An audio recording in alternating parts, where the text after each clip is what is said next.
आज का बाइबल का वचन निर्गमन ग्रंथ अध्याय 3 वचन 1 से 6 और 9 से 12। और आज का सुसमाचार सन्मति के अनुसार अध्याय 11 वचन 25 से 27। निर्गमन ग्रंथ अध्याय 3 वचन 1 से 6 और 9 से 12। मूसा अपने ससुर मिदियान के याजक यित्रो की भेड़ चराया करता था। वह उन्हें बहुत दूर तक उजाड़ प्रदेश में ले जाकर ईश्वर के पर्वत होरेब के पास पहुंचा।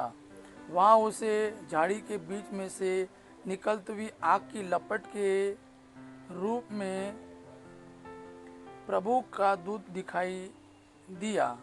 उसने देखा कि झाड़ी में तो आग लगी है, किंतु वह भस्म नहीं हो रही है।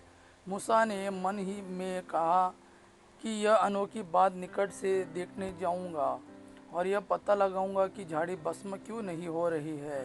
निरीक्षण करने के लिए उसे निकट आते देखकर ईश्वर ने झाड़ी के बीच में से पुकार कर उससे कहा, मूसा मूसा। उसने उत्तर दिया, प्रस्तुत हूँ। ईश्वर ने कहा, पास मत आओ, पैरों से जूते उतार दो, क्योंकि तुम जहाँ खड़े हो वह पवित्र भूमि है। ईश्वर ने फिर उससे कहा, मैं तुम्हारे पिता का ईश्वर हूँ, इब्राहिम, इसहाक तथा याकूब का ईश्वर। इस पर मूसा ने अपना मुख ढक लिया, कहीं ऐसा न हो कि ईश्वर को देख ले। मैंने इजरायलियों की पुकार सुनी और उन पर मिस्रियों का अत्याचार देखा, इसलिए मैं तुम्हें फिरौन के पास भेजता हूँ। तुम मेरी प्रजा इजराइल को मिस्र देश से बाहर निकाल लाओ। मूसा ने ईश्वर से कहा, मैं कौन हूँ जो फिरौन के पास जाऊँ और इजरायलियों को मिस्र देश से बाहर निकाल ले आऊँ।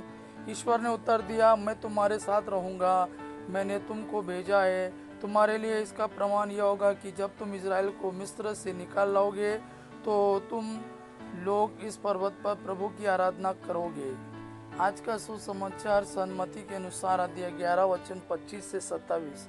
उस समय ईसा ने कहा, पिता, स्वर्ग और पृथ्वी के प्रभु, मैं तेरी स्तुति करता हूँ, क्योंकि तूने इन सब बातों को ज्ञानियों और समझदारों से छिपा कर निरे बच्चों पर प्रकट किया है। हाँ पिता, यही तुझे अच्छा लगा। मेरे पिता ने मुझे सब कुछ सौंपा है। पिता को छोड़कर कोई भी पुत्र को नहीं जानता, इसी तरह पिता को कोई भी नहीं जानता, केवल पुत्र जानता है, और वही जिस पर पुत्र उसे प्रकट करने की कृपा करे। यह प्रभु का वाणी है। प्रभु को धन्यवाद। अब्बा पिता की महिमा और पुत्र यीशु का प्रेम आप पर सदा सर्वदा बना रहे।